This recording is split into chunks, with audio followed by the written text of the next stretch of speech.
So good morning guys. और 30 अप्रैल के current affairs के वीडियो में हम पहला प्रश्न पढ़े उससे पहले एक अच्छी खबर मैं आपको सुनाता हूँ। आर्कटिक के ऊपर जो ओजोन लेयर है उसमें एक बहुत बड़ा छेद हो गया था, लेकिन अब वो बंद हो चुका है। ओजोन लेयर ये कहाँ पे पाई जाती है? स्ट्रेटोस्फेयर में, यानी कि समताप मंडल में पाई जाती है। और इसका मुख्य रूप से काम क्या होता है? सूर्य से, सन से जो हार्मफुल हानिकारक यूवी रेज आती है उनको धरती पे आने से ये रोकने का काम करती है। अच्छा, आगे बढ़ने से पहले एक प्रश्न मैं आपसे पूछता हूँ। आप बताओ, वर्ल्ड ओजोन डे हम कब मनाते हैं? और अगर डेली हमारा करंट अफेयर्स का रिवीजन वाला वीडियो आप देखते होंगे, जहां पे डेली मैं आपको 50 क्वेश्चंस का रिवीजन कराता हूं, उसमें 10 इंपॉर्टेंट डेज भी होते हैं। अगर वो वीडियो देखते होंगे तो बड़ी आसानी से आप बता दोगे। ये तो हो गई अच्छी खबर। एक बुरी खबर भी है, वो मैं आपको वीडियो के लास्ट में बताऊंगा। तो पहला प्रश्न देखते हैं।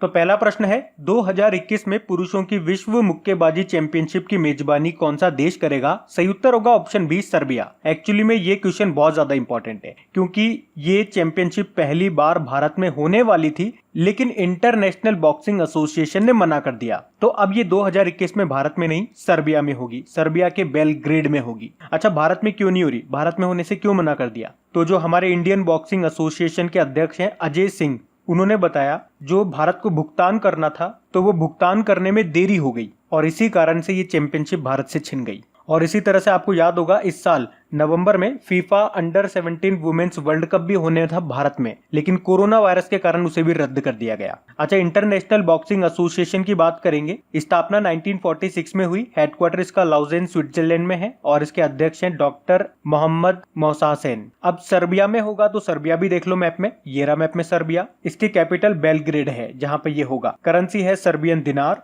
प्रधानमंत्री है एना बर्नाबेक, और प्रेसिडेंट है अलेक्जेंडर व्यूकिक। और सर्बिया से एक महान टेनिस प्लेयर का नाम आपने जरूर सुना होगा, नोवाक जोकोविच। सर्बिया के ही है वो। और इस साल का जो ऑस्ट्रेलियन ओपन हुआ था और पिछले साल का ऑस्ट्रेलियन ओपन, वो भी उन्होंने जीता था। बढ़ते आगे। फिर है, हाल ही में किस देश ने छोटे व्यवसायों की सहायता करने के लिए बाउंस बैक लोन स्कीम शुरू की है? तो सही उत्तर होगा ऑप्शन डी, ब्रिटेन ने। तो अभी ब्रिटेन ने कोविड-19 महामारी के प्रभावों से निपटने के लिए जो देश के छोटे व्यवसाय हैं, यानी कि छोटे छोटे जो बिजनेस चलाते हैं, उनकी सहायता करने के लिए बाउंस बैक ऋण योजना शुरू की है। अब इसमें क्या होगा? तो इसमें जो छोटे छोटे व्यवसाय हैं उन्हें 2000 से लेकर 50,000 पाउंड तक का ऋण मुक्त लोन दिया जाएगा, यानी कि उस लोन के लिए उन्हें इंटरेस्ट नहीं देना पड़ेगा। अब बात ब्रिटेन की है, तो ये रहा मैप में ब्रिटेन। कैपिटल इसकी लंदन है। याद रखना, एमनेस्टी इंटरनेशनल का हेडक्वार्टर भी लंदन में ही है। करेंसी है पाउंड स्टर्लिंग, और प्रधानमंत्री है बोरिस जॉनसन। अच्छा, फिलिप बार्टन का नाम आपने जरूर सुना होगा। अभी कुछ समय पहले भारत में ब्रिटेन के नए उच्चायुक्त हाई कमिश्नर बने थे ये। और ब्रिटेन में भी जो नए वित्त मंत्री बने हैं वो भारतीय मूल के हैं। उनका नाम है ऋषि सुनक। और फरवरी में ब्रिटेन के साथ हमने एक एक्सरसाइज की थी, एक नहीं 2 एक्सरसाइज की थी। एक का नाम था अजय वॉरियर, जो कि हुई थी ब्रिटेन के सेलिसबरी मैदानी क्षेत्र में, और एक का नाम है इंद्रधनुष, जो हमने की थी उत्तर प्रदेश के वायु सैन्य स्टेशन हिंडन में। अच्छा, ब्रिटेन से एक एक्स्ट्रा लाजवाब जानकारी मैं आपको देता हूं, उसके लिए आपको मैप में देखना पड़ेगा। आप यहाँ पे देखिए, ब्रिटेन, स्कॉटलैंड और वेल्स को अगर मिला देते हैं तो फिर हम उसे बोलते हैं क्या? Great Britain. और ग्रेट ब्रिटेन में अगर नॉर्दर्न आइलैंड को मिला दिया जाए तो कंप्लीट बन जाता है यूके, यूनाइटेड किंगडम जिसे आप बोलते हो। बाकी इनकी कैपिटल भी देख लो। इंग्लैंड तो आप जानते ही हो, लंदन है। स्कॉटलैंड एडिनबर्ग है। वेल्स कार्डिफ होती है इसकी कैपिटल। और नॉर्दर्न आइलैंड की कैपिटल क्या होती है? इसकी कैपिटल होती है ये हो गया बेलफास्ट। इसकी कैपिटल होती है बेलफास्ट, ये भी याद रखना। बढ़ते आगे। फिर है, हाल ही में किस राज्य ने जगन्ना विद्या दिवेना योजना शुरू की है? तो सही उत्तर होगा ऑप्शन डी, आंध्र प्रदेश ने। तो आंध्र प्रदेश के जो मुख्यमंत्री हैं जगन मोहन रेड्डी, उन्होंने राज्य में ये जगन्ना विद्या दिवेना योजना शुरू की है। अच्छा, इसमें होगा क्या? तो ये योजना पूरी तरह से फीस रीएम्बर्समेंट करने वाली योजना है, ताकि राज्य का हर गरीब बच्चा हायर एजुकेशन हासिल कर पाए। अच्छा, रीएम्बर्समेंट का मतलब क्या हो गया? जैसे कि आपने कॉलेज में फीस जमा कराई अपने बच्चे की, तो सरकार वो फीस आपके अकाउंट में डाल देगी। रीएम्बर्समेंट सिंपल शब्दों में और बोलेंगे तो कंपेंसेशन आप बोल सकते हो, या हिंदी मतलब ढूंढोगे तो वापस करना। आपने जो फीस दी है वो सरकार आपको वापस कर देगी। अच्छा, अगर डेली आप इस वीडियो को देखते होंगे तो आपको इससे कुछ याद आया होगा। कुछ समय पहले आंध्र प्रदेश ने इसी नाम से मिलती जुलती एक योजना शुरू की थी। जनवरी की बात है शायद, जगन्ना वस्ती दिवेना योजना। और उसमें क्या था? उसमें छात्रों को माध्यमिक शिक्षा के बाद जैसे अलग अलग कोर्सेज की पढ़ाई करने जाते हैं, तो छात्रों को हॉस्टल और उनके भोजन का खर्च दिया जाता है उस योजना में। तो वो भी आपको याद होनी चाहिए। अब बात आंध्र प्रदेश की है तो ये रहा मैप में आंध्र प्रदेश। अभी तो इसकी कैपिटल हैदराबाद है, लेकिन इसकी प्रस्तावित कैपिटल है अमरावती। और याद रखना हमारे देश का जो 25वां हाई कोर्ट है वो अमरावती में ही है, और उसके चीफ जस्टिस कौन है? JK माहेश्वरी है। मुख्यमंत्री हो ही गए जगन मोहन रेड्डी, और गवर्नर का नाम याद रखो विश्वभूषण हरिचंद्रन है। इसके अलावा अभी कौन कौन सी योजनाएं शुरू की थी? एक तो रायतू भरोसा योजना, और याद रखना एक रायतू बंधु योजना भी है, लेकिन वो तेलंगाना की है। उसके अलावा अम्मा ओडी योजना शुरू की, नेस्तम नेस्ता योजना शुरू की, एक नवरत्न नालू पेदलंदरिकी इलू योजना भी यहीं पे शुरू हुई थी, एक मोबाइल हैंड वॉश सुविधा भी शुरू की थी इसने। और अभी आंध्र प्रदेश ने स्वयं सहायता समूहों के लिए शून्य ब्याज ऋण योजना भी शुरू की थी। अभी कोविड फार्मा नाम से एक मोबाइल एप्लीकेशन भी लॉन्च किया था। और याद रखना देश का पहला दिशा पुलिस स्टेशन आपका आंध्र प्रदेश में ही बना है। और अभी कृषि मंत्रालय की रिपोर्ट आई थी, उसमें बताया था कि 2018-19 में फलों के उत्पादन में आंध्र प्रदेश टॉप पे था, और सब्जियों के उत्पादन में पश्चिम बंगाल टॉप पर था। और चुनावी भ्रष्टाचार रोकने के लिए निगाह नाम से एप्लीकेशन लॉन्च की थी। याद रखना भाषा के आधार पर गठित होने वाला पहला राज्य भी आपका आंध्र प्रदेश ही है। उसके अलावा भारत का पहला एक्वा मेगा फूड पार्क ये भी आपका आंध्र प्रदेश में ही बना है। और याद रखना भारत की पहली फ्रूट ट्रेन आंध्र प्रदेश से ही रवाना हुई थी। और हाँ, अभी आंध्र प्रदेश में ही भोगापुरम अंतरराष्ट्रीय हवाई अड्डा बनाया जाएगा। आंध्र प्रदेश का राजकीय पशु है काला हिरण, राजकीय पक्षी है रोज रिंग्ड पैराकीट जो कि एक तरह का तोता है, राजकीय फूल है जैस्मिन का, और राजकीय पेड़ है नीम, राजकीय फल है आम। तो ये भी ध्यान रखना। बढ़ते आगे।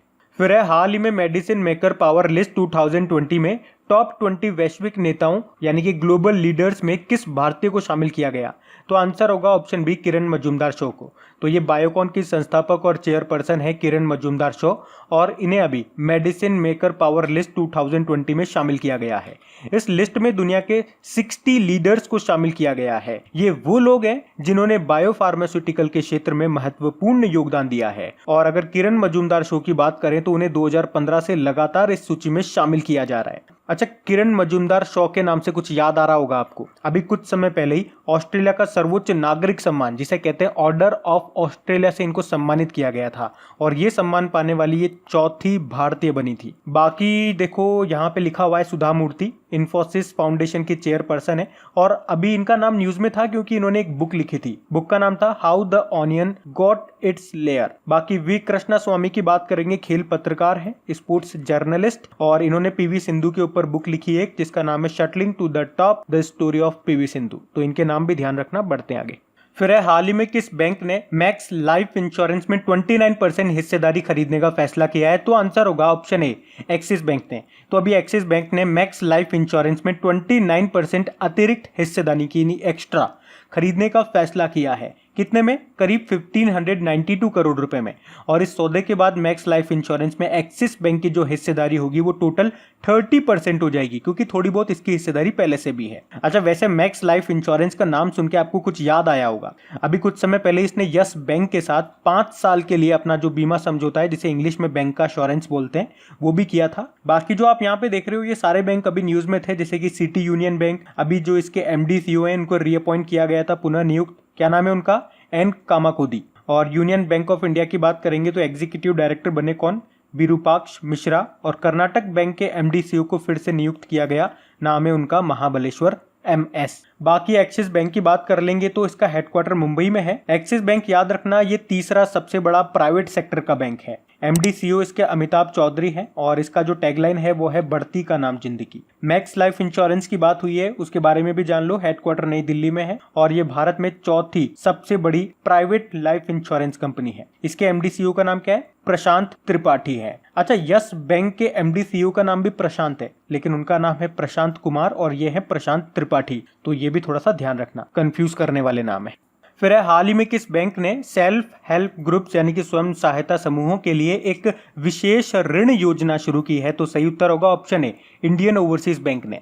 तो अभी इंडियन ओवरसीज बैंक ने स्वयं सहायता समूहों के लिए एक स्पेशल लोन प्रोग्राम शुरू किया है, जिसमें क्या होगा, अगर कोई सेल्फ हेल्प ग्रुप्स है, स्वयं सहायता समूह है, उसमें से अगर कोई इंडिविजुअल, कोई एक महिला जैसे कि लोन लेती है तो उसे मैक्सिमम 5,000 रुपए तक का लोन मिल सकता है। लेकिन अगर पूरा ग्रुप मिलकर के लोन लेता है तो उसे 1 लाख रुपए तक का लोन मिल सकता है। वैसे और भी कुछ इनकी कंडीशंस है, तो उसके हिसाब से उन्हें लोन मिल जाएगा। बाकी अगर AU स्मॉल फाइनेंस बैंक की बात करेंगे तो इसके MD CEO अभी पुनः नियुक्त हुए थे, उनका नाम क्या है? संजय अग्रवाल है। और भारतीय एक्सा लाइफ इंश्योरेंस के एमडी सीईओ बने थे कौन? पराग राज। और पेटीएम जनरल इंश्योरेंस के एमडी सीईओ कौन बने थे? इनका नाम तो बता दो। विनीत अरोड़ा इनका नाम है। बाकी इंडियन ओवरसीज बैंक की बात करेंगे तो स्थापना 1937 में हुई। चेन्नई में इसका हेडक्वार्टर है और इसके एमडी सीईओ है कर्णम शेखर। अच्छा, इसकी टैगलाइन क्या है? जब भी कोई बैंक की बात होती है मैं आपको टैगलाइन हमेशा बताता हूं, क्योंकि टैगलाइन पूछी जाती है। खास तौर पे अगर बैंक एस्पिरेंट्स आप हो, बैंक के विद्यार्थी हो, तो आपके तो लिए तो ये इंपॉर्टेंट होती ही है। तो इसकी जो टैगलाइन है वो है good people to grow with. अच्छा, एक प्रश्न मैं आप लोगों से पूछता हूँ, आप सभी स्टूडेंट से, good people to bank with किस बैंक की टैगलाइन है? ये दोनों बिल्कुल कंफ्यूज करने वाली टैगलाइन है। इसकी तो है good people to grow with और एक बैंक है जिसकी है good people to bank with. तो ये प्रश्न मेरे आप लोगों से पूछा है आज का दूसरा प्रश्न। बढ़ते हैं आगे। फिर है हाल ही में सतर्कता आयुक्त यानी कि विजिलेंस कमिश्नर के रूप में किसने शपथ ली है? तो आंसर होगा option C, Suresh N Patel ने।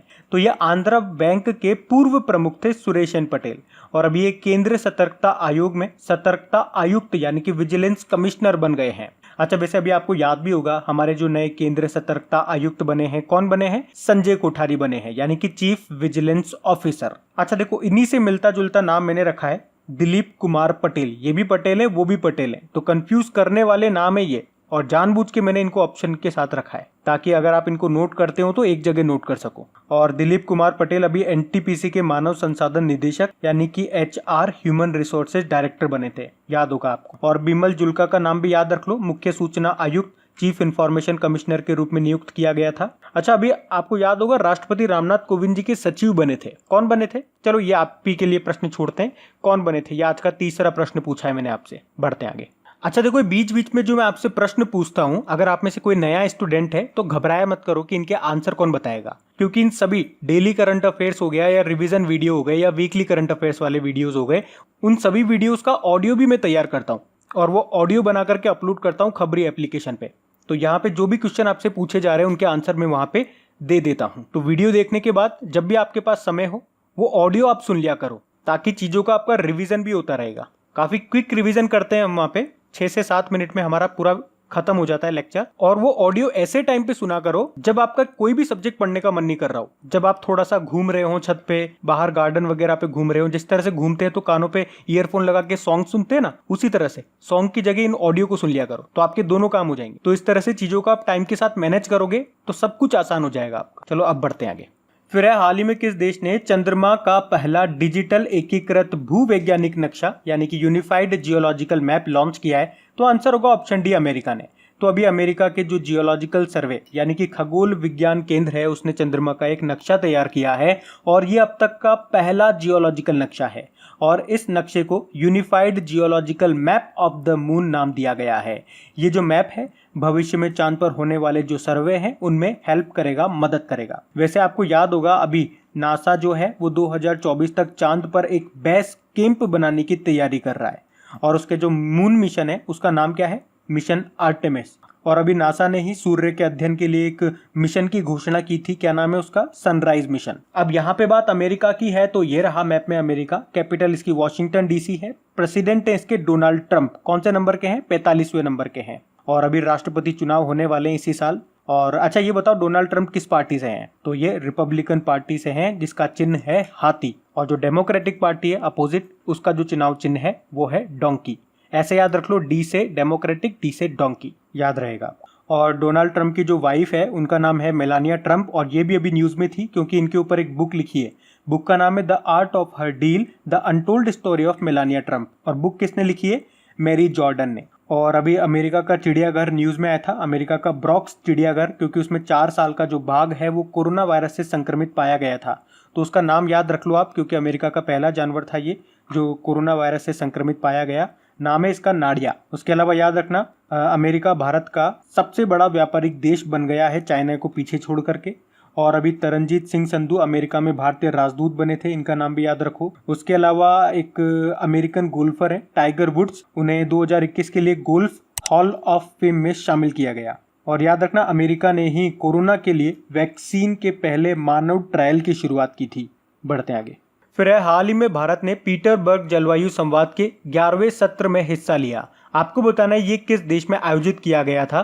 तो सही उत्तर होगा ऑप्शन बी जर्मनी में। तो भारत की ओर से हमारे जो केंद्रीय पर्यावरण, वन व जलवायु परिवर्तन मंत्री हैं प्रकाश जावड़ेकर जी, उन्होंने पीटरबर्ग जलवायु संवाद के 11वें सेशन, या यूं कह दूं कि पहले वर्चुअल पीटरबर्ग जलवायु संवाद, क्योंकि ये वीडियो कॉन्फ्रेंसिंग के जरिए हुआ था इसीलिए पहला वर्चुअल बोला, तो इसमें इन्होंने पार्टिसिपेट किया था और इसकी मेजबानी की थी, इसको होस्ट किया था किसने, जर्मनी ने, और इसकी सह अध्यक्षता की थी ब्रिटेन ने। और इसमें कोविड-19 से निपटने, जीवन बचाने और सामाजिक व आर्थिक परिणामों का समाधान निकालने के उपायों पर विचार विमर्श किया गया। अच्छा, हमारे पर्यावरण, वन और जलवायु परिवर्तन राज्य मंत्री कौन है, तो उनका नाम है बाबुल सुप्रियो। अब बात जर्मनी की है तो ये रहा मैप में जर्मनी, कैपिटल इसकी बर्लिन है, यूरो इसकी करेंसी है और इसकी चांसलर है एंजेला मर्केल, और प्रेसिडेंट कौन है इसके, फ्रैंक वॉल्टर स्टेनमेयर। बढ़ते आगे। फिर है हाल ही में यूएसए क्रिकेट टीम के कोच के रूप में किसे नियुक्त किया गया है, तो सही उत्तर होगा ऑप्शन ए जे अरुण कुमार को। तो अभी कर्नाटक के पूर्व बल्लेबाज हैं ये जे अरुण कुमार, और इन्हीं को अभी अमेरिकी क्रिकेट टीम का कोच नियुक्त किया गया है, तो इनका नाम आपको याद रखना है। आपको बता दूं ये आईपीएल में किंग्स 11 पंजाब के बल्लेबाजी कोच भी रह चुके हैं। बाकी मोहम्मद रफीक का नाम भी आपको याद रखना है, ये तीनों ही नाम इंपॉर्टेंट है वैसे तो मोहम्मद रफीक ये उड़ीसा हाईकोर्ट की चीफ जस्टिस बने, विश्वनाथ सोमदर कहाँ के बने, मेघालय हाईकोर्ट के, और दीपंकर दत्त ये आपके बॉम्बे हाईकोर्ट के चीफ जस्टिस बने हैं। तो ये बहुत ज्यादा इंपॉर्टेंट नाम है, याद रखना। बढ़ते हैं आगे।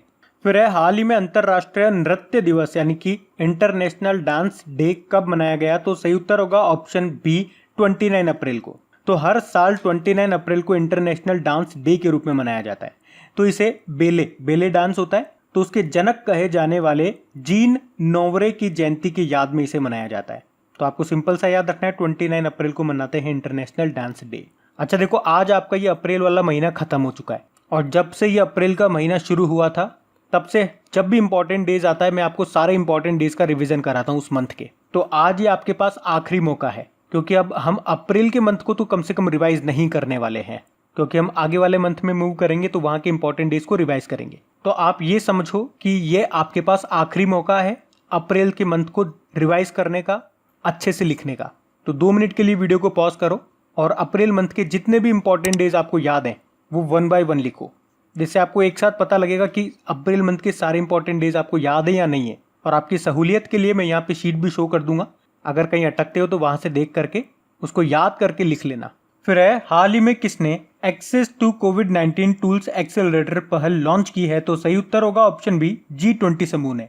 तो अभी G20 समूह ने सऊदी अरब की अध्यक्षता में एक नई पहल एक्सेस टू कोविड-19 टूल्स एक्सेलरेटर लॉन्च की है। तो इस इनिशिएटिव को शुरू करने का उद्देश्य है इस कोविड-19 की समस्या से सुलझने के लिए सबको एकजुट करना। और इस साल आप जानते हो G20 की अध्यक्षता कर रहा है कौन, सऊदी अरबिया। अच्छा, भारत इसकी अध्यक्षता कब करेगा, 2022 में। और अभी आपको याद होगा G20 ऊर्जा मंत्रियों की जो बैठक हुई थी जिसमें हमारे ऊर्जा मंत्री धर्मेंद्र प्रधान जी ने हिस्सा लिया था, उसमें बोला गया था, उन्होंने बोला था कि ऊर्जा की खपत का प्रमुख केंद्र रहेगा भारत। तो अब बात करेंगे कल की वीडियो में पूछे गए प्रश्न के उत्तर की। और हाँ, शुरुआत में वीडियो के मैंने आपसे कहा था कि एक बुरी खबर भी है, दुखद खबर है। भारतीय अभिनेता इरफान खान का निधन हो गया है। 2011 में पद्मश्री सम्मान से इनको सम्मानित किया गया था। तो कल के वीडियो में आपसे पूछा गया था कि कौन सा अस्पताल कोविड-19 के इलाज के लिए प्लाज्मा थेरेपी शुरू करने वाला पहला सरकारी अस्पताल बन गया है, तो सही उत्तर था ऑप्शन है किंग जॉर्ज मेडिकल यूनिवर्सिटी, ये है उत्तर प्रदेश में। आप सभी ने प्रश्न का बिल्कुल सही उत्तर दिया है। और गाइज, अगर वीडियो को अभी तक आपने लाइक शेयर नहीं किया है, इसे लाइक शेयर करना आप भूल गए हैं तो प्लीज इसे लाइक शेयर जरूर कीजिएगा। तो गाइज, इन सभी क्वेश्चंस का क्विज बना करके मैंने एप्लीकेशन पे अपलोड कर दिया है। तो अगर आपने वीडियो बिल्कुल ध्यान से देख लिया है तो वहां जाइए और इन सभी क्वेश्चंस का आप प्रैक्टिस लगा लीजिए, ताकि ये सारे क्वेश्चंस आपको अच्छी तरीके से याद हो जाए। और जो नए स्टूडेंट इसे पहली बार देख रहे हैं, आपको बता दूं कि क्विज में अब रैंकिंग फीचर भी ऐड हो चुका है। तो अगर आप कम समय में ज्यादा से ज्यादा क्वेश्चन राइट करते हो तो आपका नाम आपके फोटो के साथ टॉप 10 स्टूडेंट्स में आपको दिखाई देगा। आपको ही नहीं, जितने भी लोग क्विज लगाएंगे उन सबको दिखाई देगा कुछ इस तरीके से, ताकि आपको भी एक अंदर से मोटिवेशन मिल सके कि आपको भी यहां तक पहुंचना है, ताकि सब लोग आपको टॉप 10 में देख सकें। और वैसे भी आप तो आपके इन करंट अफेयर्स का रिवीजन करवाने के लिए मैं इसका ऑडियो भी तैयार कर रहा हूं। तो दिन में 4 से 5 मिनट निकाल करके वो आप ऑडियो सुन लीजिए, ताकि आपका इन करंट अफेयर्स का फिर से रिवीजन हो जाए। क्योंकि आपको पता है चीज़ों को पढ़ना इंपॉर्टेंट है, लेकिन समय समय पर उनका रिवीजन करना बहुत ज़्यादा ज़रूरी है। रिवीजन नहीं करोगे तो वो सारी चीज़ें आप भूल जाओगे। तो आप ही के लिए मैं इसका रिवीजन ऑडियो तैयार कर रहा हूँ। तो उस ऑडियो का लिंक मैंने नीचे डिस्क्रिप्शन में दे दिया है, वहां जाकर के आप मुझे फॉलो कर लीजिए, और फॉलो करने के बाद में पास में जो बेल आइकन आएगा आप उसे जरूर दबा लेना, ताकि जब भी मैं ऑडियो अपलोड करूँ उसका नोटिफिकेशन आपको मिल सके। और एप्लीकेशन अगर अभी तक आपने डाउनलोड नहीं किए तो उसका लिंक भी आपको नीचे मिल जाएगा। वहीं पे आपको क्विज, वीडियो, पीडीएफ सब मिल जाएंगे। तो इस प्रश्न का उत्तर आता है तो कमेंट बॉक्स में जरूर टाइप करिए। चलिए अब मिलते हैं करंट अफेयर्स के रिवीजन वीडियो में। Thank you guys.